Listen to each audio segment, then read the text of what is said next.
What's up मित्रों, welcome back to accounting standard premier league, जिसमें अभी हमारा AS12 का सेशन नंबर 2 हम यहाँ पे करने वाले हैं।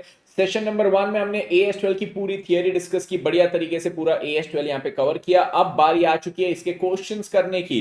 और जैसे मैंने बोला था, थियरी में यहाँ पे जितनी चीजें इतना पढ़ लो, एग्जाम के पॉइंट ऑफ व्यू से बहुत है। तो इतने ही इंफॉर्मेशन के बेसिस पे हम आईसीआई की बुक में अभी जाएंगे और आईसीआई की बुक के स्टडी मटेरियल के सारे क्वेश्चंस कवर करने की कोशिश करेंगे और देखते हैं कि क्या हमने जो पढ़ा है उसके बेसिस पे अब हम क्वेश्चन कवर कर पा रहे हैं या नहीं। बट ये सेशन देखने के पहले अकाउंटिंग स्टैंडर्ड प्रीमियर लीग का AS12 का लेक्चर 1 जरूर देखना। वो अगर देख लिया, 1 घंटे का लेक्चर है, तो ये आपके लिए एकदम पानी पानी हो जाएगा लेक्चर। तो चलिए एकदम तबाही मचाते हैं आपके लेक्चर में। और क्या करेंगे हम लोग यहाँ पे, सॉल्व करेंगे हमारा अकाउंटिंग स्टैंडर्ड प्रीमियर लीग में AS12 के सारे question from the ICAI study material. और यारो, अगर लेक्चर ये पसंद आता है, आगे देखना आराम से, पसंद आता है तो पसंद जैसे ही ऐसा लगे अरे मजा आ रहा है लेक्चर में, तो लाइक जरूर करना, दोस्तों के साथ शेयर जरूर करना, ठीक है। गरीब का इतना भला कर दो कि अपने दोस्तों के साथ शेयर करो, लाइक करो, कमेंट भी कर देना कि यारो कैसा लग रहा है, कैसा लग रहा है वो भी कर देना कि यार मजा आ रहा है कि नहीं, पढ़ने में जोरदार लग रहा है कि नहीं, तूफानी लग रहा है कि नहीं, ताबड़तोड़ लग रहा है कि नहीं, तो बता देना यार। अगर आप इतना बता देते हो ना, इस गरीब का दिल खुश हो जाता है, बाकी तो कुछ चाहिए नहीं। और अपने दोस्तों को जरूर बताना कि अकाउंटिंग स्टैंडर्ड्स के फ्री रिवीजन हो रहे हैं।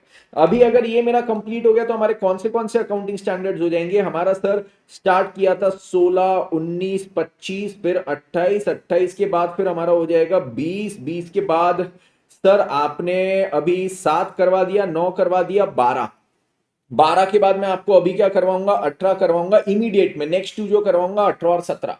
तो हमारे कितने एएस यहाँ पे कवर हो जाएंगे, 1 2 3 4 5 6 7 8 9 और 10, 10 एएस तो मेरे यहाँ पे आपके साथ कवर हो जाएंगे एकदम बढ़िया तरीके से। तो यारो बढ़िया तरीके से अगर 10 एएस हो रहे तो यार इसका पूरा लाभ उठाइए और मजे में इसको पूरा रिवाइज कीजिए, अपने दोस्तों को भी बताइए। और ये सारे के सारे जो आपके अकाउंटिंग स्टैंडर्ड्स है ना यारो, एग्जाम पॉइंट ऑफ व्यू से very very important, exam point of view से very very very very very very very important. Okay मित्रों, यस चलो। तो यहां से अब हम क्या करते हैं, आगे बढ़ जाते हैं और हमारे AS12 के क्वेश्चंस के साथ करते हैं स्टार्ट, ठीक है। यस, ये पूरे अकाउंटिंग स्टैंडर्ड्स की प्लेलिस्ट बनी हुई है, तो किसी को अगर ध्यान नहीं है तो ये प्लेलिस्ट आपका पूरा बना है CA इंटर अकाउंटिंग स्टैंडर्ड्स के नाम से। वो प्लेलिस्ट प्लीज पूरी देख लीजिए, मजा आएगी उसमें देखने में, एक एक अकाउंटिंग स्टैंडर्ड्स क्रिस्टल क्लियर हो जाएंगे। कुछ बच्चों के तो मेरे को ये भी डाउट आते हैं, सर मेरा कोई XYZ अकाउंटिंग स्टैंडर्ड है जो मैंने अभी तक पढ़ा ही नहीं है, तो आपका ASPL देख लूं तो क्या समझ जाएगा। बेटा AS12 मैं आपको यही बोलता हूं, अभी यही चल रहा है, यही देख लो। इसका पहले थियरी देख लो 1 घंटे का, फिर क्वेश्चंस आपके पूरे सॉल्व हो जाएंगे, तो आपको समझ जाएगा कि भाई ये देख के भी आप एग्जाम के लिए अपियर कर सकते हो और अपियर शिद्दत से कर सकते हो, ठीक है। ऐसा नहीं कि बस एग्जाम में जाके कुछ कुछ आधे अधूरे ज्ञान के साथ, पूरा ज्ञान लेके आप यहाँ पे एग्जाम में बैठ सकते हो। चलिए तो स्टार्ट करते हैं अब कौन सी चीज के साथ, इलस्ट्रेशन नंबर 1 के साथ। ओके कुछ 10 11 12 क्वेश्चन है, जितना मेरे को ध्यान है इस एएस में एक एक करके सारे देखेंगे। तो यहाँ पे बोलते हैं जेड लिमिटेड करके जो कंपनी है, उन्होंने परचेज किया है एक फिक्स्ड एसेट, कितने का, 50 लाख का, which has an estimated useful life of 5 years with a salvage value of 5 lakh, ठीक है। 50 लाख का एसेट है, 5 साल की लाइफ है, salvage value 5 lakh. Purchase of the asset, on purchase of the asset government granted it a grant of 10 lakhs, तो government ने grant दिया है 10 लाख का। Pass the necessary journal entries, 10 lakh का जो ग्रांट है उसकी journal entries in the books of the company for the first 2 years if the grant amount is deducted from the value of the fixed asset. Grant को कहां से deduct किया है, from the value of the fixed asset. तो इन्होंने आपको क्या पूछा है, पहले 2 साल की जर्नल एंट्रीज करना है, ठीक है। और ये क्या था, यहाँ पे सर इन्होंने एक फिक्स्ड एसेट खरीदा था, ओके। फिक्स्ड एसेट के लिए इनको ग्रांट मिला, ग्रांट को उन्होंने क्या किया, फिक्स्ड एसेट की कॉस्ट में से, वैल्यू में से डिडक्ट कर दिया, उसकी अपनी जर्नल एंट्री पहले 2 साल की बताना है। सर सबसे पहली एंट्री मेरी क्या होगी, सर सबसे पहले एंट्री की अगर मैं बात करूं, मैंने फिक्स्ड एसेट परचेज किया 50 लाख का, मैं इसकी एंट्री कर दूंगा फिक्स्ड एसेट टू बैंक। फिर मेरे को क्या हुआ, इसमें से सर 10 लाख का मेरे को ग्रांट मिला, तो और ग्रांट को मैंने क्या किया, फिक्स्ड एसेट में ही क्रेडिट किया, तो bank account debit to fixed asset. Yes sir, साथ ही साथ में फिक्स्ड एसेट की अब वैल्यू भी लिखते जाऊंगा, 50 का लिया था, 50 डेबिट हुआ था, फिर 10 क्रेडिट कर दिया, तो 40 का फिक्स्ड एसेट मेरा बचा। फिर सर ये फर्स्ट ईयर में पहले परचेज की एंट्री होगी, ग्रांट की एंट्री होगी। फर्स्ट ईयर में क्या होगा, डेप्रिसिएशन।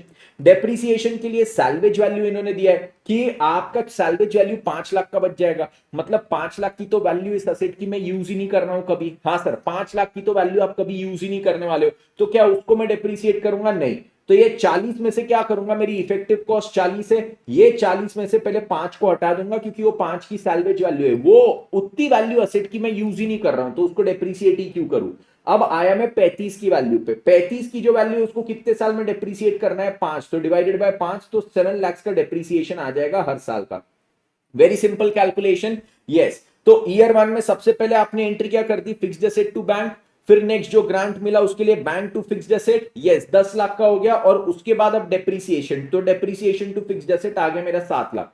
डेप्रिसिएशन को पीएनएल में ट्रांसफर करो, कर दिया, ओके। उसके बाद नेक्स्ट ईयर में क्या फिक्स्ड एसेट वापस परचेज करेंगे, नहीं, क्या ग्रांट वापस मिलेगा, नहीं, तो डायरेक्टली डेप्रिसिएशन की entry, depreciation to fixed asset and PNL to depreciation, इतना सिंपल था, इतना सिंपल था। फिर इसी क्वेश्चन को ये लोग यहाँ पे मेथड 2, खैर यहाँ पे इन्होंने मेथड 2 पूरा दिखाया नहीं है, आगे बहुत क्वेश्चन है जिसमें मेथड 2 के हमको सॉल्व करनी है, तो वो आगे देख लेंगे। क्वेश्चन नंबर 2 पे आते हैं, इलस्ट्रेशन नंबर 2।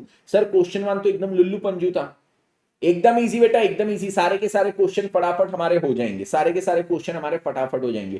क्वेश्चन 2 पे आते हैं, Z limited purchased a fixed asset for ₹50 lakh which has the estimated useful life of 5 years। तो यहाँ पे क्या किया है, जेड लिमिटेड ने परचेज किया है एक फिक्स्ड एसेट, कितने का, 50 लाख रुपए का परचेज किया है, इसकी एस्टिमेटेड यूजफुल लाइफ कितना है, 5 years है, सैल्वेज वैल्यू कितना है, 5 लाख है। अगेन देखो same information, on the purchase of the asset government granted it a grant of 10 lakh, same, pass the journal entries in the books of the company in the first 2 years, for the first 2 years if the grant is treated as deferred income। Grant को क्या treat किया है, deferred income की तरह treat किया है। 50 लाख का asset है, 5 साल की यूजफुल लाइफ, 5 लाख का सैल्वेज वैल्यू और 10 लाख का हमें ग्रांट मिला है। इस बार क्या किया है, केवल ग्रांट को हमने डिफर्ड इनकम में क्रेडिट किया है। पहले 2 साल की एंट्री करके बताओ। सर ईयर 1 में सबसे पहले मैंने क्या किया, असेट परचेज किया, तो मैं फिक्स्ड असेट को डेबिट करूंगा, किसको क्रेडिट करूंगा, टू बैंक, तो ये फर्स्ट एंट्री हो गई मेरी, यस सर, कितनी, 50 लाख रुपए की, डन।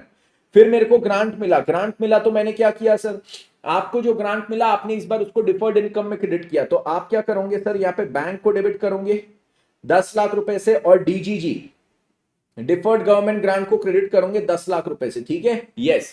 उसको डिफर्ड इनकम के नाम से भी दिखा सकते हो, डीजीजी के नाम से भी दिखा सकते हो, कोई फर्क नहीं पड़ रहा। इसके बाद देखो, अब मेरा फिक्स्ड एसेट अभी भी कितने का दिख रहा है सर, 50 लाख का, तो डेप्रिसिएशन भी काय पे लगेगा, 50 लाख के ऊपर।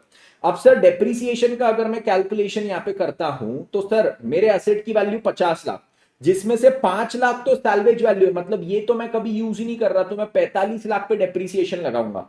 5 साल की यूजफुल लाइफ, तो इसको डिवाइडेड बाय 5 करूंगा, तो हर साल का डेप्रिसिएशन आएगा 9 लाख। अब देखो यहाँ पे डेप्रिसिएशन की एंट्री क्या होती है, डेप्रिसिएशन को डेबिट करता हूं और कहां पे क्रेडिट करता हूं सर, पीएनएल में क्रेडिट करता हूं, कितना हो जाएगा सर, सॉरी, डेप्रिसिएशन को डेबिट करता हूं, फिक्स्ड एसेट में क्रेडिट करता हूं, तो डेप्रिसिएशन टू फिक्स्ड एसेट कितना हो जाएगा, 9 लाख, ओके। अब सर इसके बाद इन्होंने क्या बोला था कि अगर आप ग्रांट को डीजीजी में क्रेडिट करते हो तो आपको क्या करना पड़ेगा, आपको ये डीजीजी को राइट ऑफ करना पड़ेगा। डीजीजी को कहां पे राइट ऑफ करता हूं सर, डीजीजी को मैं राइट ऑफ करता हूं पीएनएल में। चलिए नेक्स्ट एंट्री मेरी होगी, मैं डीजीजी को डेबिट करूंगा और कहां पे इसको राइट ऑफ करूंगा, टू पीएनएल, और किस प्रपोर्शन में करूंगा, जिस प्रपोर्शन में डेप्रिसिएशन था। तो डेप्रिसिएशन देखो, जो डेप्रिसिएबल अमाउंट था उसको 5 से डिवाइड कर रहा था, तो ये जो डीजीजी का अमाउंट है उसको भी सेम प्रपोर्शन में मैं पीएनएल में राइट ऑफ करूंगा। डीजीजी कितना है, 10 लाख, इसको भी डिवाइडेड बाय 5 करूंगा, तो हर साल का आएगा 2 लाख। तो डीजीजी को मैं डेबिट करूंगा 2 लाख से, और किसको क्रेडिट करूंगा, पीएनएल को क्रेडिट करूंगा। ये मैंने क्या किया, डीजीजी को राइट ऑफ किया पीएनएल में, साथ ही साथ में डेप्रिसिएशन को भी पीएनएल में ट्रांसफर कर दूंगा। PNL account debit to depreciation, PNL account debit to depreciation, ये कितना हो जाएगा मेरा पीएनएल टू डेप्रिसिएशन, बताइए, ये भी 9 लाख हो जाएगा। अब देखो यहां पे इफेक्टिवली क्या हुआ, इफेक्टिवली सर आपका यहां पे पीएनएल 2 लाख से क्रेडिट, पीएनएल 9 लाख से डेबिट, यस। तो पीएनएल में आपका कितना इफेक्ट जा रहा है, 7 लाख रुपीस का डेबिट इफेक्ट जा रहा है, जो आपका जाना चाहिए था। 7 लाख ही डेबिट होना था, क्यों, क्योंकि हमने 50 में असेट खरीदा, उसमें से 10 का ग्रांट मिला, तो हमारे लिए असेट 40 का था, जिसमें से 5 की वैल्यू तो मैं कभी यूज नहीं करने वाला, तो 35 का डेप्रिसिएशन चार्ज करना था 5 साल में, तो 7 लाख का डेप्रिसिएशन 1 साल में आएगा, 7 लाख का डेप्रिसिएशन 1 साल में आएगा। तो इफेक्टिवली पीएनएल में जाना 7 लाख ही चाहिए था, जो हो गया। तो ये हो गया मेरे ईयर 1 की बात, ये हो गई मेरे ईयर 1 की बात। अब ईयर 2 की भी एंट्री है, तो ईयर 2 में सर फिक्स्ड एसेट परचेज करूंगा नहीं, ग्रांट रिसीव करूंगा नहीं वापस, डेप्रिसिएशन जरूर चार्ज करूंगा, तो ये ईयर 2 की मेरी एंट्री आएगी, depreciation debit to fixed asset, depreciation to fixed asset हो गया कितना, 9 लाख। और ईयर 2 में सर वापस ये करोगे, डीजीजी को राइट ऑफ करोगे, तो ये आ जाएगा DGG debit to PNL, yes sir ये भी चीज हो जाएगी कितना 2 लाख। और उसके बाद सर क्या चीज होगी, उसके बाद जो मेरी चीज होगी मैं पीएनएल को सॉरी डेप्रिसिएशन को पीएनएल में लेके जाऊंगा, तो पीएनएल में डेबिट होगा वो 9 लाख से, और यहां पे हो जाएगा टू डेप्रिसिएशन। तो पहले 2 साल की एंट्री बोला था, पहले 2 साल की पूरी एंट्री हमने करके दिखा दिया। क्या कोई दिक्कत की बात है सर? एकदम लुल्लू पुंजू क्वेश्चन, 10 मिनट में हमारे 2 क्वेश्चन हो गए, ठीक है।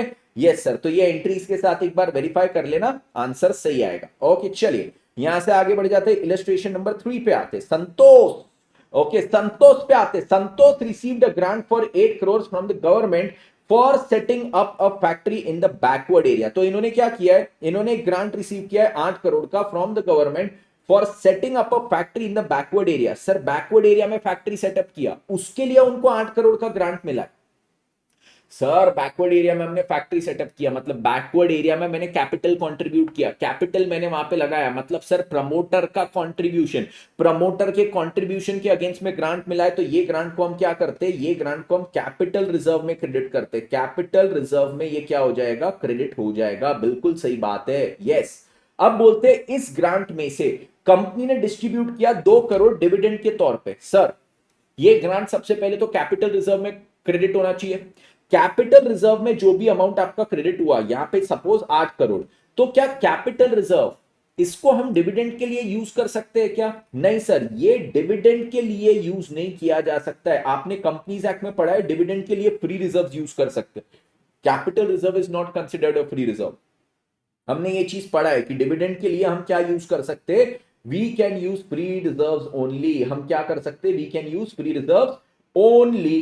तो अगर हम केवल और केवल फ्री रिजर्व यहां पे यूज कर सकते हैं, कौन सी चीज के लिए, केवल और केवल हम फ्री रिजर्व यहां पे यूज करते हैं, कौन सी चीज के लिए, फॉर डिविडेंड, तो सर कैपिटल रिजर्व्स में से तो आप डिविडेंड नहीं दे सकते। ये कंपनी ने क्या किया, ये कंपनी ने इसमें से डिविडेंड दिया, गलत बात है। Also Santosh received land free of cost, इसको फ्री ऑफ कॉस्ट लैंड मिली फ्रॉम स्टेट गवर्नमेंट। अब फ्री ऑफ कॉस्ट लैंड मिली तो इसका भी हमने पढ़ा था, नॉन मॉनेटरी ग्रांट जो फ्री ऑफ कॉस्ट मिलती है उसके लिए हम क्या करते हैं, नॉन मॉनेटरी ग्रांट जो फ्री ऑफ कॉस्ट मिलती है उसको हम सर यहाँ पे नॉमिनल वैल्यू टोकन अमाउंट पे लिखते हैं, ठीक है। तो इन्होंने क्या किया, इनको जो फ्री ऑफ कॉस्ट मिली, it has not recorded it at all in the books as no money has been spent. In the light of AS12 examine whether the treatment of both the grants is correct. Sir दोनों भी grant की treatment अलग है, 2 grant थी, एक तो promoters contribution के against में जो कैपिटल रिजर्व में क्रेडिट करते, और capital reserve is not a source for dividend, उसमें से डिविडेंड नहीं दे सकते, इन्होंने दिया तो वो भी गलत। दूसरी चीज, फ्री ऑफ कॉस्ट जो इनको असेट मिला उसको रिकॉर्ड ही नहीं किया। अगर फ्री ऑफ कॉस्ट मिला है तो नॉमिनल वैल्यू टोकन अमाउंट पे आप उसको रिकॉर्ड कर लोगे। तो यहां पे इन्होंने इसका आंसर दिया है, when grant is received for a specific purpose it should be utilized for the same, so the grant received for setting up a factory is not available for distribution of dividend, ठीक है। उसके बाद in the second case में क्या बोलते, if the company has not spent money for the acquisition of land, ठीक है, company ने क्या किया, has not spend, land should be recorded in the books at a nominal value, nominal value token amount पे इसको यहां पे लिखना है, नॉमिनल वैल्यू टोकन अमाउंट पे इसको लिखना है। The treatment of both the elements of the grant is incorrect as per AS12, दोनों का भी ट्रीटमेंट इन्होंने गलत किया है। अब आइए इलस्ट्रेशन नंबर 4 पे, पटाख से सर चौथे इलस्ट्रेशन पे भी हम पहुंच गए, जोरदार सर जोरदार, बहुत बढ़िया। X Limited runs a charitable hospital. It incurs salary of doctor, staff, etc. to the extent of 30 lakhs per annum. देखो इनका एक खर्चा दिया है, खर्चा क्या है कि ये जो सैलरी वगैरह है डॉक्टर्स की है, ये सैलरी 30 लाख रुपए की है। As a support, the local government grants a lump sum payment of 90 lakh to meet the salary expense for a period of next 5 years. अगले 5 साल की सैलरी के लिए ये गवर्नमेंट ने 90 लाख रुपए दिया है। इनकी सर अगले 5 इयर्स की सैलरी कितनी होगी, 5 इयर्स की सैलरी इनकी होगी 30 लाख से 1 साल की, तो 5 साल की हो जाएगी 150 lakh, that is 1.5 crore.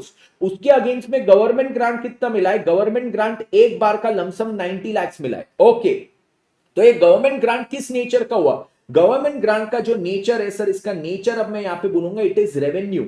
Revenue nature क्यों बोलूंगा सर, क्योंकि इस ग्रांट के अगेंस्ट में आप देखिए आपको ये एक्सपेंसेस को मीट करना है। यस सर, इस ग्रांट के अगेंस्ट में मेरे को एक्सपेंसेस मीट करना है, तो रेवेन्यू नेचर। सर इसका ट्रीटमेंट में क्या करूंगा, सर इसका ट्रीटमेंट अगर हम देखेंगे ना तो सर ये रेवेन्यू नेचर का है, इसको पूरा का पूरा या तो पीएनएल में क्रेडिट कर सकते हैं या तो इसको डीजीजी में हम क्रेडिट कर सकते हैं। यहां पे sir it is more appropriate कि हम इसको डीजीजी में क्रेडिट करें। क्यों?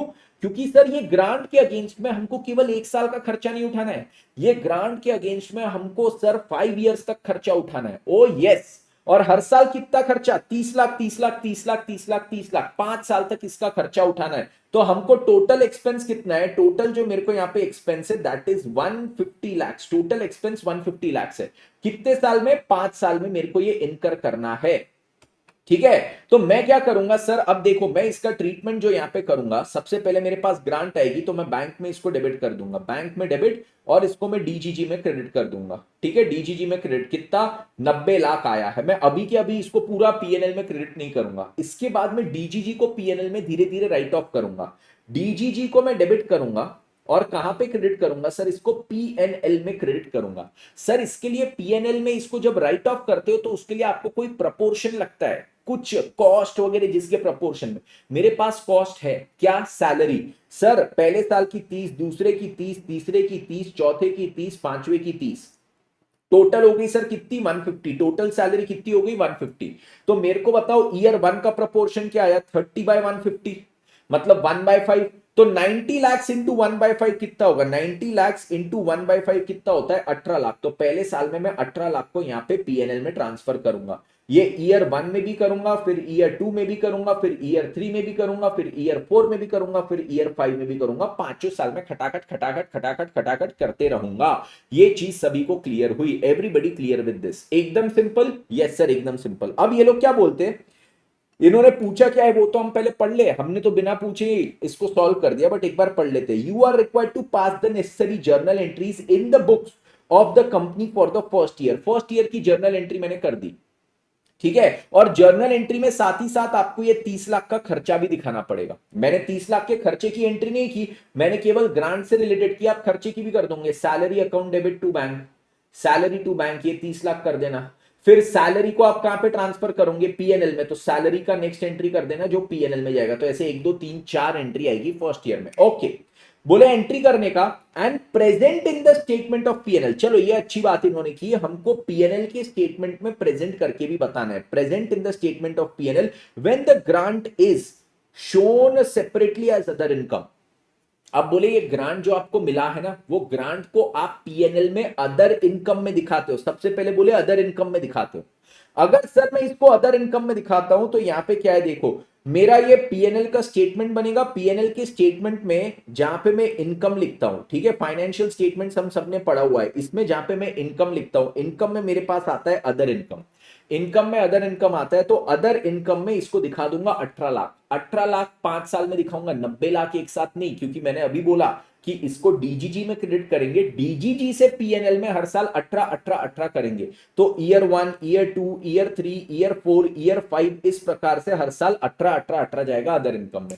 दूसरी एक और चीज इन्होंने बोली कि भैया अदर इनकम में ना दिखाते हुए आप उसको अगर सैलरी के जो कॉस्ट है उसमें से डिडक्ट करके दिखाते हो, तो सैलरी का कॉस्ट पीएनएल में कहां आता है? इंप्लॉय बेनिफिट एक्सपेंसेस में। यस, तो आप यहां पे पीएनएल में क्या करोगे? इंप्लॉय बेनिफिट एक्सपेंसेस दिखाओगे। इंप्लॉय बेनिफिट एक्सपेंसेस, जी सर। इंप्लॉय बेनिफिट एक्सपेंसेस में से आप क्या करोगे? इंप्लॉय बेनिफिट एक्सपेंसेस की बात करें तो उसमें आपने सैलरी दिखाया, 30 लाख का आपका 1 साल का खर्चा था, जिसमें से आप ग्रांट को क्या करोगे? लेस करोगे 18 लाख का, तो यहां पे बचेगा आपका 12 लाख। ये चीज सभी को clear? Everybody clear with this? यहां पे आपका कितना बचेगा? 12 लाख। डनाडन done sir. चलो, तो ये क्वेश्चन आई होप सभी के दिमाग में गया हो। यस सर, 19 मिनट हुए, 19 मिनट में हमारे 4 क्वेश्चन भी हो गए, जिसमें चारों के चारों हमारे बढ़िया थे। ऐसा नहीं था कि एकदम ही लल्लू पुंजू कुछ थे। और ये चौथा वाला तो एकदम जोरदार था, इसमें ट्रीटमेंट भी पूछ लिया, प्रेजेंटेशन भी पूछ लिया, तो बहुत जोरदार। सर हमने क्या करना चाहिए प्रैक्टिकली? उसको अदर इनकम में दिखाना चाहिए या फिर ये जो रेवेन्यू वाला ग्रांट है उसको कॉस्ट में से हमने लेस करके? दोनों में से कुछ भी कर सकते हो, ईदर और। गवर्नमेंट ग्रांट को अदर इनकम में दिखाओ या फिर जो उसकी रिलेटेड कॉस्ट है उसमें से लेस करके भी दिखा सकते हो, उसमें कोई गलत नहीं है। ठीक है, चलिए इलस्ट्रेशन नंबर 5 पे आते हैं। इलस्ट्रेशन नंबर 5 में अब क्या चीज है, सभी लोग यहां पे ध्यान देना। यहां पे बोलते हैं Top and Top Limited has set up its business in a designated backward area which entitles the company to receive from the government of India a subsidy of 20%। इन्होंने बैकवर्ड एरिया में यहाँ पे सेटअप किया है, जिसके कारण इनको 20% subsidy मिलेगी of the cost of investment for which no repayment was ordinarily expected. जहां पे ऐसा बोलते हैं ना, no repayment was ordinarily expected, मतलब गवर्नमेंट से ये जो 20% मेरे को सब्सिडी मिलने वाली है, इसके अगेंस्ट में मैंने गवर्नमेंट को कुछ देने की जरूरत नहीं है, कुछ कंडीशंस फुलफिल करने की जरूरत नहीं है। सर ये कब होता है? जब गवर्नमेंट आपको ग्रांट देती है just for the capital contribution, कि भैया आपने कैपिटल कॉन्ट्रीब्यूट किया ना, बस आपने बैकवर्ड एरिया में काम चालू किया, वहां कैपिटल अपना इंप्लॉय किया, आपने वहां पे कंट्रीब्यूट किया, प्रमोटर्स कंट्रीब्यूशन, बस। तो ये प्रमोटर्स कंट्रीब्यूशन जब होता है तो इसके अगेंस्ट में और कोई कंडीशन फुलफिल करने की जरूरत ही नहीं है, आपको गवर्नमेंट से ग्रांट मिल गया, बस खुश रहो, जाओ। तो यहां पे ऐसा लिखा रहता है, no repayment was ordinarily expected. Moreover, there was no condition that the company should purchase any specified assets for this subsidy. Company ने यहां पे और कोई assets वगैरह भी खरीदने की जरूरत नहीं थी सब्सिडी के अगेंस्ट में। Having fulfilled all the conditions under the scheme, the company on its investments of 50 crore in capital assets received 10 crores from the government in January 2022. तो ग्रांट कितना मिला है? 10 करोड़ का ग्रांट मिला है। कब मिला है? जनवरी 2022।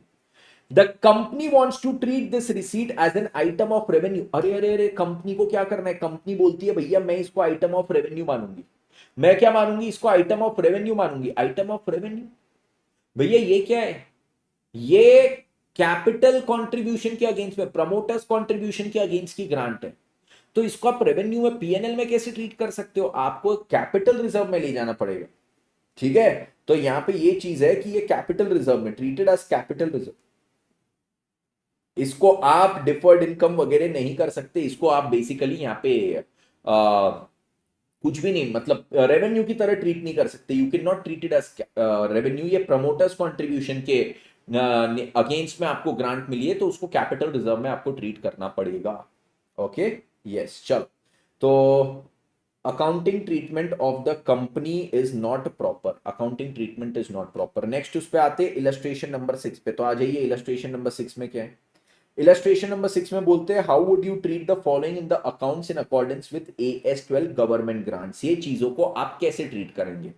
तो सबसे पहली चीज बोलते हैं, 35 lakh receive from local authority for providing medical facilities to the employees. हमने हमारे एम्प्लॉयज को मेडिकल फैसिलिटीज दी, खर्चा किया, खर्चे के अगेंस्ट में लोकल अथॉरिटी से हमको ग्रांट मिला है। सर ये रेवेन्यू नेचर का है, ये रेवेन्यू नेचर का है, ठीक है। रेवेन्यू नेचर का है तो सर अगर ये 1 साल के खर्चे के अगेंस्ट में, तो इसको मैं इसी साल पीएनएल में क्रेडिट कर सकता हूं, इसी साल पीएनएल में क्रेडिट कर सकता हूं। अगर 1 ही साल का खर्चा है, उसी के अगेंस्ट में मिला है, तो इसी साल में मैं इसको क्रेडिट कर दूंगा। 2-3 साल का खर्चा है, उसके अगेंस्ट में मिला, तो डीजीजी में क्रेडिट करो, फिर डीजीजी से प्रोपोर्शनेटली राइट ऑफ करो। प्रेजेंट कैसे करना, मैंने अब भी एक क्वेश्चन में आपको बताया कि सर जो रेवेन्यू नेचर की हो, उसको या तो आप अदर इनकम में दिखाओ, या तो जो रिलेटेड कॉस्ट हो ना, जिस कॉस्ट के अगेंस्ट में मिल रहा है, वो कॉस्ट में से लेस करके बता दो।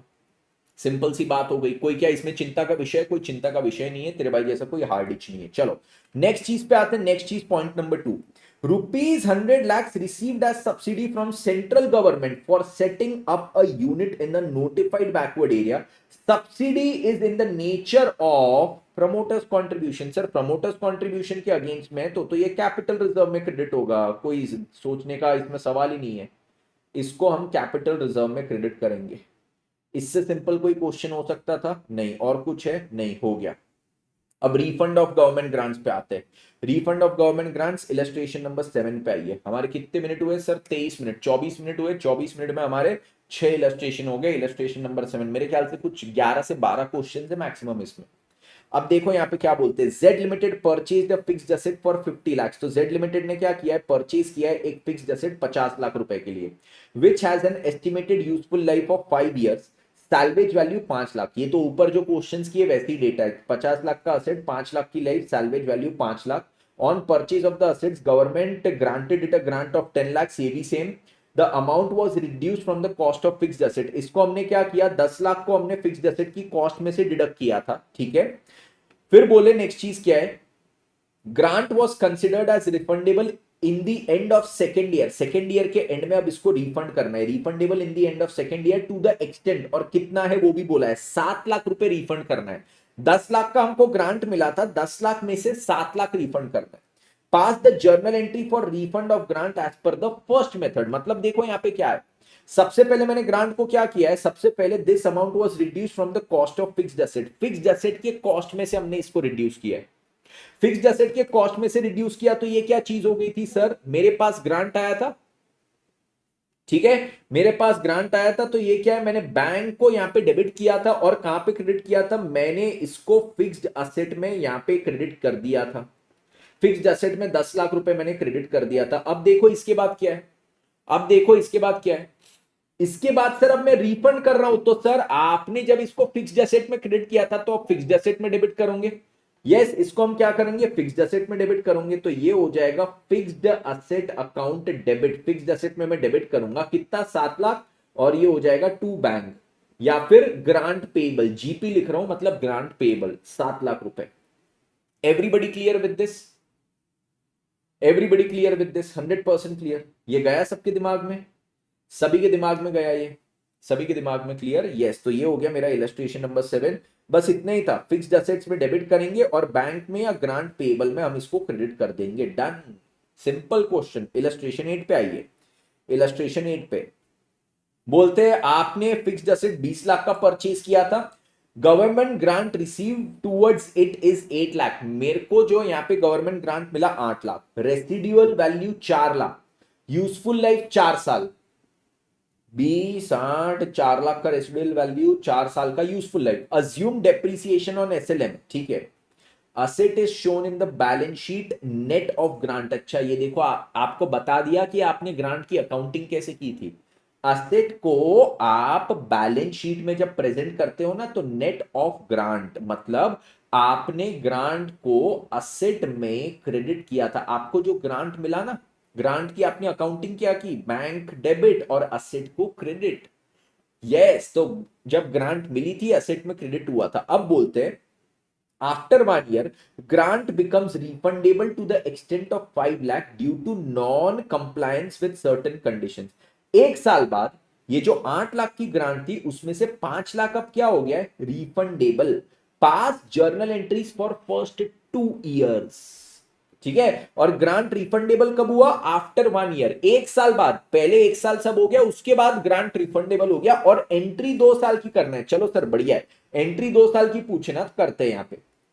सबसे पहली चीज क्या है सर, सबसे पहली चीज मैंने फिक्स्ड एसेट खरीदा, तो मेरा हो जाएगा फिक्स्ड एसेट डेबिट, ईयर 1 पहले यहां पे लिख देता हूं, ईयर 1 फिक्स्ड एसेट डेबिट कितना, 20 लाख, और क्या क्रेडिट होगा, टू बैंक।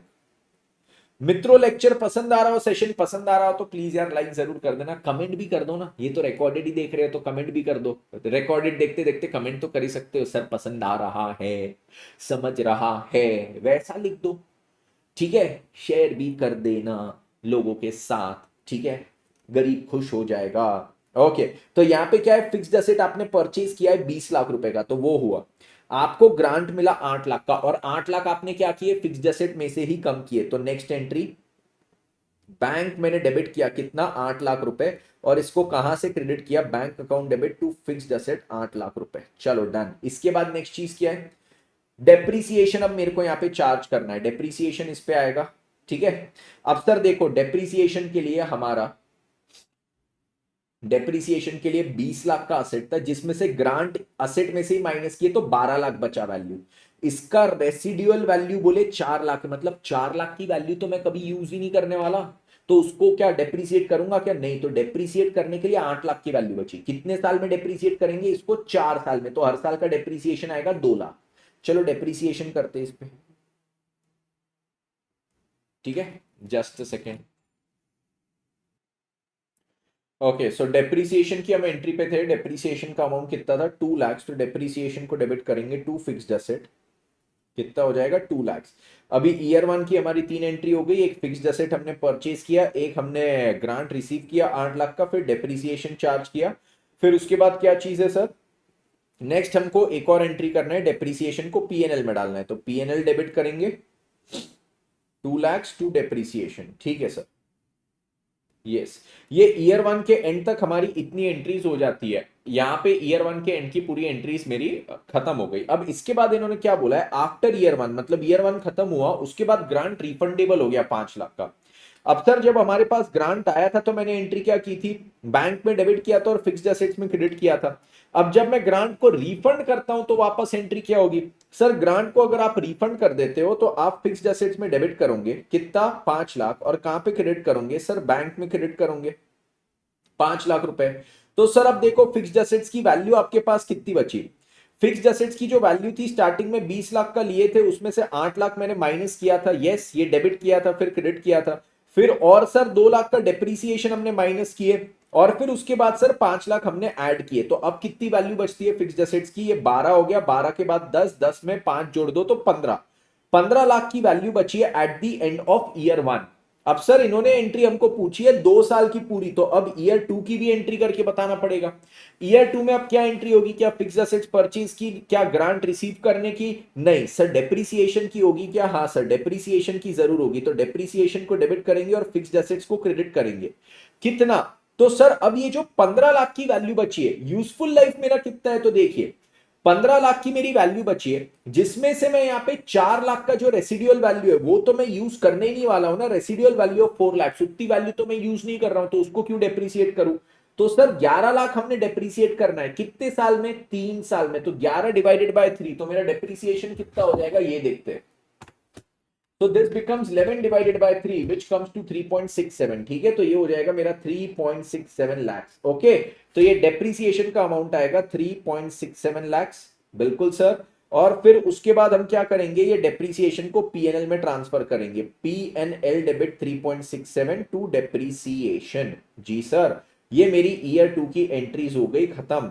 ईयर 2 के बाद अगर मैं फिक्स्ड एसेट्स की वैल्यू देखूं तो 15 थी ईयर 2 के स्टार्टिंग में, जिसमें से 3.67 का डेप्रिसिएशन हट गया, तो अब कितना हो गया 15 minus 3.67, this comes to 11.33, this comes to 11.33। Everybody clear with this, हाँ सर। तो ईयर 1 और ईयर 2 की एंट्रीज इन्होंने पूछी थी, हमने कर दी। देखो सबसे पहले ये 20 लाख वाली एंट्री आपको दिख रही है, हाँ सर ये 20 लाख वाली एंट्री यहां पे आ गई, फिक्स्ड एसेट्स टू बैंक। फिर वो जो 8 लाख का हमको ग्रांट मिला था, फिर हमने डेप्रीसिएशन 2 लाख का चार्ज किया, डेप्रीसिएशन को पीएनएल में डाला, और फिर ईयर 1 के बाद फिर क्या हुआ, हमने ग्रांट को रिफंड किया, तो वो 5 लाख रुपए हमने फिक्स्ड एसेट्स में वापस ऐड किया। फिर सेकेंड ईयर में डेप्रीसिएशन चार्ज किया कितना, 3.67 का बराबर, और जो डेप्रीसिएशन था उसको पीएनएल में डाल दिया, सिंपल। तो ये हो गया हमारा पूरा क्वेश्चन खत्म। उसका वर्किंग नोट इन्होंने यहाँ पे दिया है जो हमने ऑलरेडी सॉल्व कर दिया। इलस्ट्रेशन नंबर 9 पे आएंगे। अभी हुए 32 मिनट, 32 मिनट में हमारे 8 इलस्ट्रेशन हो गए, बहुत बढ़िया। क्वेश्चन 9 पे आएंगे। 1 for 2021 ABC limited receive government grants for 300 lakhs for acquisition of machinery costing 1500 lakh. तो इन्होंने एक मशीन क्या किया है, अक्वायर किया है 1500 का, जिसके अगेंस्ट में गवर्नमेंट ग्रांट है 300 का। The grant was credited to the cost of the asset. ये इन्होंने इनिशियल रिकॉग्निशन कुछ इस प्रकार से किया था, ग्रांट को क्या किया था, असेट की कॉस्ट में यहाँ पे क्रेडिट किया था। फिर बोलते हैं the life of the machinery is 5 years, machine का लाइफ कितना है, 5 साल। तो सर अभी क्या हुआ होगा, ईयर 1 में 1500 का असेट लिया, जिसमें से 300 का ग्रांट माइनस किया, तो 1200 की इसकी वैल्यू बची, जो हमारे बुक्स में वैल्यू दिखेगी, ठीक है। कोई इन्होंने रेसिडुअल वैल्यू यहां पे दी थी क्या, नहीं। तो अब 1200 की वैल्यू जो थी उसी को हमने डेप्रिसिएट करना था, बिकॉज रेसिडुअल वैल्यू वाज 0, तो हमने यहाँ पे जो डेप्रिसिएबल अमाउंट आता है दैट इज 1200। अब फिर बोलते हैं machinery is depreciated at 20% on WDV. इस बार डब्ल्यूडीवी बोले, एसएलएम नहीं बोले, डब्ल्यूडीवी बोले। Company had to refund the grant in May 2024। अच्छा, हमने सबसे पहले असेट लिया कब है, 1421, मतलब कितने साल यूज किया, 21 22 22 23 और फिर 23 24, 3 साल यूज किया, एंड 24 25 में जाके यहाँ पे रिफंड किए, यहाँ पे जाके रिफंड हुआ है। ओके, तो सबसे पहले तो हमने ये ग्रांट को 3 साल यूज किए, सॉरी ग्रांट आने के 3 साल बाद तक असेट यूज किए, उसके बाद ग्रांट को हमने रिफंड किए। बोलते हैं how would you deal with the refund of the grant in the books of ABC assuming the company did not charge any depreciation for the year 2024। चलो ठीक है, अब यहां पे सबसे पहली चीज क्या है, सर मेरे को 1500 का असेट मिला था, यस, जिसपे 300 का ग्रांट था, और ग्रांट को मैंने क्रेडिट किया था कॉस्ट ऑफ असेट, मतलब ये असेट में 1500 डेबिट हुआ था, ग्रांट को असेट में से ही क्रेडिट किया, तो असेट की वैल्यू बची थी 1200, सैल्वेज वैल्यू कुछ भी नहीं दिया है, तो इसका डेप्रिसिएबल अमाउंट कितना हो जाएगा, 1200। अब 1200 पे अगर मैं डेप्रीसिएशन लगाऊं, मेरे को कितने साल का डेप्रीसिएशन लगाना है, 1 2 3 साल का डेप्रीसिएशन लगाना है। तो 1200 पे 3 साल का डेप्रीसिएशन कितना होगा सर, डब्ल्यूडीवी से लगाना है तो 1200 इंटू 20%, पहले साल का हो जाएगा 240, तो ये 240 माइनस होगा, ठीक है। उसके बाद क्या होगा, 960 पे हम 20% कैलकुलेट करेंगे तो ये 192 ईयर 2 का डेप्रीसिएशन होगा, ठीक है। और फिर जो 768 बचेगा उस पे 20% कैलकुलेट करेंगे तो ये हो जाएगा 153.6, में 154 लिख देता हूं, ठीक है। तो इसके बाद अब वैल्यू कितनी बचेगी, अब जो यहां पे वैल्यू बचेगी that will be equivalent to 614। तो यहां पे ईयर 3 के एंड में असेट की वैल्यू मेरी बचती है 614। कब, मैं बोल सकता हूं 31/3/2024 को मेरे असेट की वैल्यू बची 614 रुपए, ठीक है। मैंने डब्ल्यूडीवी मेथड से सिंपल 3 साल का डेप्रीसिएशन माइनस किया है तो मेरी वैल्यू बचती है 614 रुपए। ओके सर, अब इसके बाद देखो क्या चीज है, इसके बाद सर अब मेरा जब ईयर 4 चालू हुआ, यहां पे मेरे पास ईयर 3 के एंड की वैल्यू आ गई 614। ईयर 4 जब मेरा चालू हुआ, जब मेरे को ग्रांट रिफंड करना पड़ा, तब मैंने यहां पे ग्रांट जब रिफंड किया हूं तो उसका मैं एंट्री क्या करूंगा, तो यहां पे इसकी मेरी एंट्री आएगी सर, सबसे पहले 300 लाख का मैं ग्रांट यहां पे कर दूंगा रिफंड।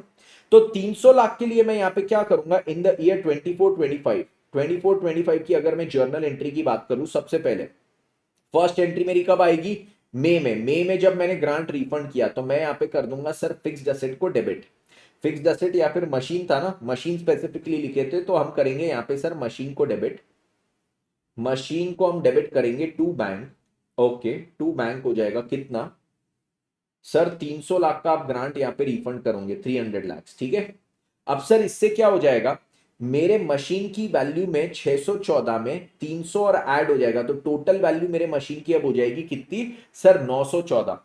अब सर ईयर 4 के लिए जब मैं डेप्रीसिएशन चार्ज करता हूं तो अब इस साल का डेप्रीसिएशन कितना आएगा सर, डब्ल्यूडीवी 20%, ठीक है। तो depreciation account debit to machine. अभी सर मेरे असेट की वैल्यू कितनी बची है, अभी मेरे असेट की वैल्यू कितनी बची है ये बताइए। आपके असेट की वैल्यू जो है सर अब वो हो चुकी है 914। तो अब मैं क्या करूंगा, जो 914 है उस पे 20% कैलकुलेट करूंगा, 182.8 का डेप्रीसिएशन आएगा, या फिर आप 183 इसको लिख सकते हो, ठीक है। इस साल का डेप्रीसिएशन 183, फिर डेप्रीसिएशन को पीएनएल में ट्रांसफर करना। तो देखो सबसे पहले क्या है, सबसे पहले इन्होंने भी निकाला कि 31/3/2024 या फिर 1 अप्रैल 24 को 614.4 का असेट का वैल्यू बचा है। उसके बाद उसमें 300 रुपए ऐड किया तो 914.4 का अब रिवाइज्ड वैल्यू हो गया। उस पे 20% डेप्रीसिएशन अगर कैलकुलेट करेंगे तो 20% डेप्रीसिएशन हमने निकाल दिया, 914.4 इंटू 20%, 182.8, 183 जितना आता है, 914.4 इंटू 20% बराबर 182.88 आता है, जिसको मैंने राउंड फिगर करके 183 लिया। सर एग्जाम में क्या हमने राउंड फिगर करने का क्या, नहीं नहीं नहीं, आपने डेसिमल्स में लेने का, क्योंकि देखो लाख 300 लाख बोल रहे हैं, मतलब 3 करोड़ की बात कर रहे हैं, तो डेसिमल्स की भी यहाँ पे वैल्यू बड़ी है, right. So just don't round it of जैसा मैंने किया है, this is actually the wrong presentation जो मैंने किया है। आप लोग एग्जाम में राउंड ऑफ प्लीज मत करना, ये 914.4 होगा, ये 614.4 होगा, उस हिसाब से ही पूरा प्रेजेंटेशन चलने देना। ये 153.6 होगा, ठीक है, yes, because all figures are in rupees lakhs, तो डेसिमल वाले जो अमाउंट है उसका भी ओवरऑल वैल्यू बड़ा हो जाता है, राइट। तो हमने क्या किया, सबसे पहले जो उसका स्टार्टिंग में परचेज प्राइस था उसमें से हमने हमारे ग्रांट को माइनस किया तो हमारे पास आ गया 1200 की वैल्यू। हमने देखा रेसिडुअल या सैल्वेज वैल्यू कुछ भी नहीं है तो पूरा डेप्रीसिएबल अमाउंट 1200 हो जाएगा। 1200 में से 3 साल का डेप्रीसिएशन माइनस किया तो 3 साल बाद उसकी वैल्यू 614 या 614.4 बची। 3 साल बाद फिर हमने ग्रांट को रिफंड किया तो उसको वापस असेट में ऐड कर दिया, तो अब असेट की वैल्यू हो गई 914 या 914.4 एग्जैक्टली। फिर 914.4 पे 20% डेप्रीसिएशन हमने यहाँ पे चार्ज किया तो ये इस साल का 24-25 का इतना डेप्रीसिएशन हो जाएगा। एकदम सिंपल, यस सर। इसके बाद नेक्स्ट क्वेश्चन पे आएंगे, इलस्ट्रेशन नंबर 10। तो चलो इलस्ट्रेशन नंबर 10 में देखते हैं इन्होंने क्या बोला है। ए लिमिटेड ने परचेज किया मशीनरी 40 लाख का, यूजफुल लाइफ 4 साल का, रेसिडुअल वैल्यू बोलते हैं 8 लाख का। गवर्नमेंट ग्रांट कितना है, गवर्नमेंट ग्रांट 16 लाख का है। Show the journal entry to be passed at the time of refund of grant in the third year. Third year में हम क्या कर रहे हैं, ग्रांट को रिफंड कर रहे हैं। And the value of fixed assets if the grant is credited to fixed assets and the grant is credited to DGG. अभी मैं आपको केवल grant is credited to DGG करवा रहा हूं क्योंकि हमने फर्स्ट वाला बहुत बार किया है, फर्स्ट वाला अब हमने काफी क्वेश्चन में देख लिया, तो ये होमवर्क है। हम यहाँ पे अभी सेकेंड वाला सॉल्व करेंगे कि जब आपको ग्रांट मिला था आपने इसको डीजीजी में क्रेडिट किया था, तो सर असेट कितने का था 40, यूजफुल लाइफ 4 साल, residual value 8 lakh, government grant आपको मिली है 16 लाख की, और इसको आपने कहां पे क्रेडिट किया है, डीजीजी में क्रेडिट किया है। अब बोलते हैं जर्नल एंट्री बताइए eight the time of refund of grant in the third year. Okay चलिए, तो अब सर क्या है, जर्नल एंट्री पूरी डिटेल में डिस्कस कर लेते जर्नल एंट्री डिटेल में डिस्कस करेंगे तो क्या है ना, आपको कॉन्सेप्ट पूरा क्लियर हो जाएगा।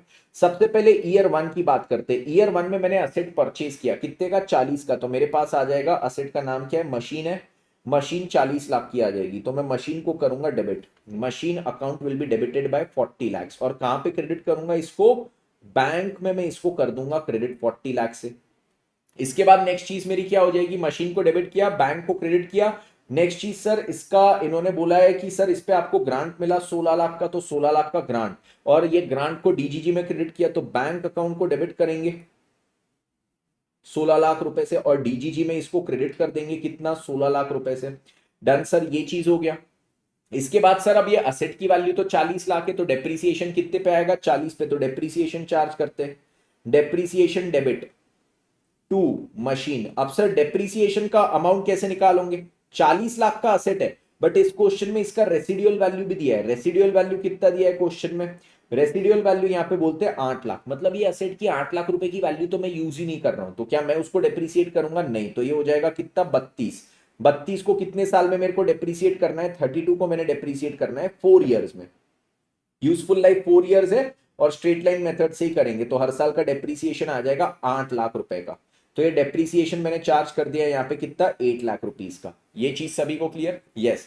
फिर सर क्या है, हमने बोला था कि ये जो डीजीजी है उसको भी हर साल हमने पीएनएल में ट्रांसफर करना है, तो डीजीजी को हम पीएनएल में राइट ऑफ करेंगे, DGG debit to PNL. DGG to PNL कितना होगा, ये जो 16 लाख है डिवाइडेड बाय 4, उसको सर कैसे, हमारा जो डेप्रीसिएशन का प्रोपोर्शन था 4 साल में स्ट्रेट लाइन, तो इसको भी 4 साल में स्ट्रेट लाइन करेंगे, तो 16 डिवाइडेड बाय 4, 4 लाख ये हो जाएगा, तो ये 4 लाख में ट्रांसफर कर दूंगा पीएनएल में। ये हो गया मेरा ईयर 1 का।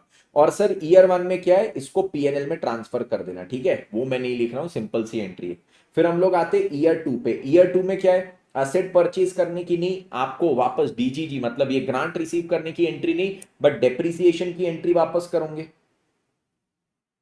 डेप्रीसिएशन डेबिट 8 लाख, और मेरा हो जाएगा यहाँ पे मशीन क्रेडिट, मशीन कितना क्रेडिट होगा, 8 लाख होगा, यस सर, मशीन क्रेडिट हो गया 8 लाख। नेक्स्ट उसके बाद क्या है सर, अगेन डीजीजी को पीएनएल में राइट ऑफ करोगे, डीजीजी डेबिट 4 लाख, और ये हो जाएगा मेरा पीएनएल 4 लाख। डन सर, ये ईयर 2 की एंट्री हो गई। ईयर 2 के बाद सर आइए ईयर 3 पे। ईयर 3 में सर अगेन मशीन परचेज नहीं, ग्रांट रिसीव नहीं। हमारा रिफंड कब हुआ था सर, रिफंड इन्होंने बोला है कि journal entry to be passed at the time of refund of grant in the third year. In the third year बोला है, तो मैं यहाँ पे अज्यूम करता हूं end of third year, end of third year assume करते हैं हम, ठीक है। तो थर्ड ईयर में भी मैं क्या करूंगा, पहले डेप्रीसिएशन चार्ज कर दूंगा 8 लाख, और कहां पे क्रेडिट करूंगा, मशीन में, मशीन में क्रेडिट करूंगा 8 लाख। और फिर क्या हो जाएगा सर, आप डीजीजी को वापस ट्रांसफर कर दोगे टू पीएनएल। इसको मैंने और राइट ऑफ कर लिया 4 लाख रुपए से, चलो सर डन। तो ये आपकी हो गई थर्ड ईयर की एंट्री। अब थर्ड ईयर के एंड में यहाँ पे क्या है, यहाँ पे मेरे पे आ गया भैया रिफंड करना है। यहाँ पे हमको आ गया कि अब हमने ग्रांट को रिफंड करना है। ग्रांट को रिफंड करना है तो सर क्या हो जाएगा, मेरे ग्रांट का अमाउंट जो था वो पूरा का पूरा वापस करूंगा। ये जो 16 लाख था इसको मैं वापस करूंगा, तो ये क्या हो जाएगा सर, यहाँ पे हो जाएगा टू बैंक, बैंक में क्रेडिट हुआ, हाँ, कितना, 16 लाख रुपए। सर नेक्स्ट चीज क्या है, मैंने जब ग्रांट रिसीव किया था तो डीजीजी में क्रेडिट किया था। अब देखो यहाँ पे डीजीजी में मैंने कितना क्रेडिट किया था, 16 लाख। फिर डीजीजी को हमने क्या किया, राइट ऑफ किए, तो 16 माइनस 4 अब कितना बचा, 12। फिर और राइट ऑफ किए 8, फिर और राइट ऑफ किए, तो अब 4 की वैल्यू बची है। तो डीजीजी को कितने से डेबिट कर सकता हूं, डीजीजी को मैं डेबिट कर सकता हूं 4 लाख। बचा हुआ काय को डेबिट करूंगा, पीएनएल को डेबिट करूंगा 12 लाख रुपए से, क्योंकि आप देखो 3 साल में आपने पीएनएल में वो डीजीजी का अमाउंट 12 लाख रुपए बराबर ट्रांसफर किए हो, तो 12 लाख रुपए पीएनएल में क्रेडिट हुआ है, तो अब 12 लाख रुपए पीएनएल में मैंने क्या कर दिया, डेबिट कर दिया। एवरीबडी क्लियर विद दिस, सभी को क्लियर है? 100% क्लियर? 100% क्लियर? यहां पे इस क्वेश्चन में आप देखोगे, इस क्वेश्चन में ये जो रिफंड है ना, ये रिफंड इन्होंने किया है beginning of the third year में,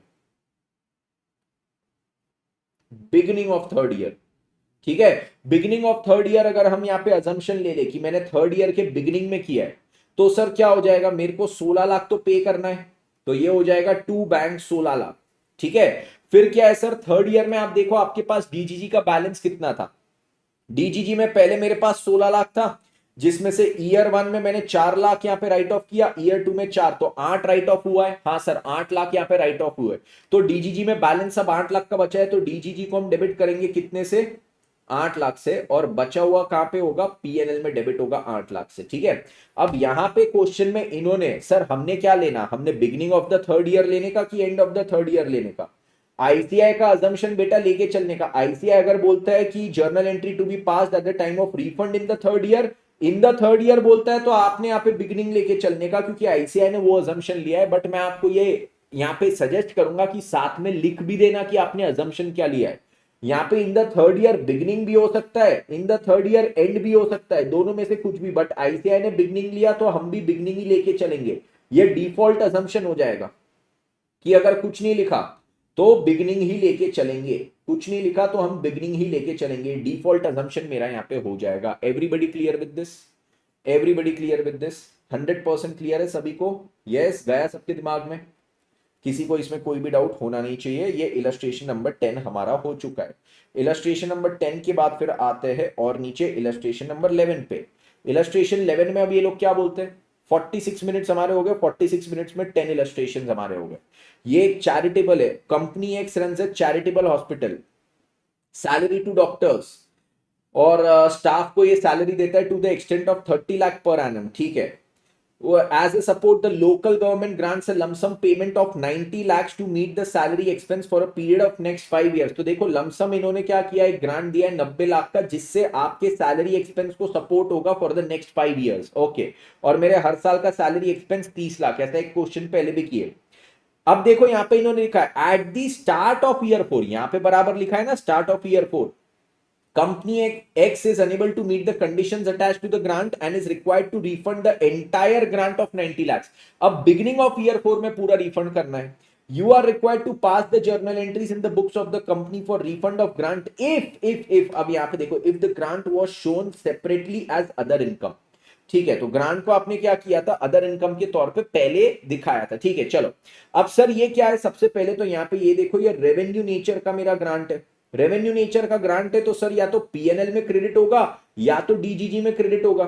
सर डीजीजी में कब क्रेडिट करना था, जब हमने देखा था वो ग्रांट के अगेंस्ट में मल्टीपल ईयर के एक्सपेंसेस हमने यहाँ पे मीट करने, तो मल्टीपल ईयर के कॉस्ट के अगेंस्ट का अगर ये ग्रांट है तो ग्रांट को पूरा क्या एक साल में मैं पीएनएल में राइट ऑफ कर दूंगा क्या, पूरा एक साल में पीएनएल में राइट ऑफ नहीं करने का है। हमने क्या करने का है, उसको डीजीजी में ले जाना और हर साल जितना प्रोपोर्शनेट एक्सपेंस है उस जितना एक्सपेंस है उस प्रोपोर्शन में आप हर साल उसको राइट ऑफ करोगे पीएनएल में। तो यहां पे मैं कौन सी मेथड यूज करूंगा, डीजीजी में उसको क्रेडिट करने की।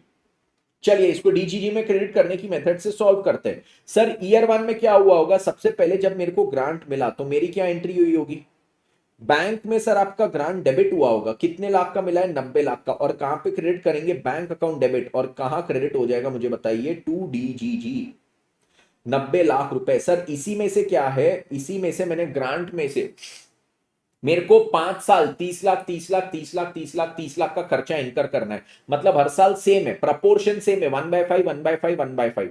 तो ग्रांट को भी उसी कॉस्ट के प्रपोर्शन में राइट ऑफ करूंगा, तो ये डीजीजी मेरा डेबिट होगा, डीजीजी मेरा डेबिट होगा sir 90 lakh into 1/5 is 18 lakh. ठीक है, और इतना मैं डाल दूंगा पीएनएल में, पीएनएल में डाल दूंगा 18 लाख। साथ ही साथ इस साल सैलरी की भी एंट्री करना, ये एक और एंट्री दिखाना पड़ेगा, और सैलरी को पीएनएल में ट्रांसफर करने की, तो ये 2 एंट्रीज आपको और दिखाना पड़ेगा जो मैं यहां पे लिख नहीं रहा हूं। सर फिर ये देखो, ये जो सेम एंट्री है आप डीजीजी में ट्रांसफर करोगे, डीजीजी से पीएनएल में ट्रांसफर करोगे, सॉरी ईयर 2 में भी, ईयर 3 में भी, तो ये ईयर 3 तक आप यही करोगे। मतलब ईयर 3 तक आपने डीजीजी का बैलेंस मेरे को बता दो कितना है। सर जो 90 लाख का बैलेंस था -18 एक बार, -18 दो बार, -18 तीन बार, कितना बैलेंस बचा, 18 2 जा 36, 3 जा 54, तो 90 माइनस 54, ये जो बैलेंस बचता है ये हो गया 36 लाख का बैलेंस। कितने का बैलेंस बचा सर? यहाँ पे 36 लाख का बैलेंस बचा है। किसका? डीजीजी का। यस सर, तो डीजीजी का बैलेंस जो मेरा बचा है वो है 36 लाख। तो अब सर क्या है, बोले यहां पे आप रिफंड कब कर रहे हो? सर रिफंड कर रहा हूं at the start of year 4। तो जैसे ही अब मेरा यहाँ पे ईयर 4 आया और मैंने रिफंड किया तो मेरे क्या एंट्री होगी? बैंक में क्रेडिट होगा कितना? 90 लाख। मेरे डीजीजी का बैलेंस कितना बचा था? 36।